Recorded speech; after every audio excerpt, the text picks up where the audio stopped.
చుట్టుముట్టు చేను. చేను మధ్యలో బోరు. ఇప్పుడైతే మనుషులైతే ఎలాగో పీకలేకపోతున్నారు.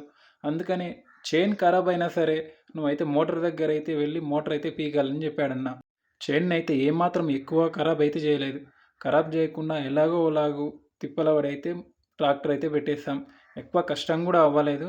ఎందుకంటే మహేంద్ర అంటే మహేంద్ర ట్రాక్టరేనండి. ట్రాక్టర్ కూడా మాదైతే పికప్ కూడా బాగా ఉంటుంది. చూశారు కదా ఎంత స్పీడ్‌గా వస్తుందో. 250 ఫీట్ల నుంచైతే మోటార్ అయితే ట్రాక్టర్ సెట్ చేసి అయితే మోటార్ అయితే బయటికైతే తీసాము. ఈ మోటార్ అయితే 10 హెచ్‌పీ మోటారు. 10 స్టేజ్ పంపు. ఎందుకు ఇంత పెద్ద మోటార్ అవసరమా? 250 ఫీట్లకి అంటే అవసరం. ఎందుకంటే దీన్ని ఒక్కొక్కసారి వీళ్ళ ఊరి ట్యాంక్‌కి అయితే పంపిస్తారు. ఎందుకంటే వీళ్ళ ఊరు కొంచెం గడ్డకున్నట్లుగా ఉంటుంది. అంటే ఇది గవర్నమెంట్‌దేం కాదు. ఎందుకంటే అన్న అయితే కొంచెం ఇబ్బందిగా అవుతుందని ఊరు వాళ్ళకు నీళ్ళైతే అప్పుడప్పుడు పంపిస్తూ ఉంటాడు. ఆడి వరకు పైప్ లైన్ అయితే ఉంది. అందుకనే దీన్నైతే ఇప్పుడైతే మోటార్ అయితే దింపేసాము. చూసారు కదా నీళ్ళైతే ఎలా పోస్తుందో. ఇక్కడ ఎలా పోస్తుందో ట్యాంక్‌లో కూడా అలాగే పోస్తుంది.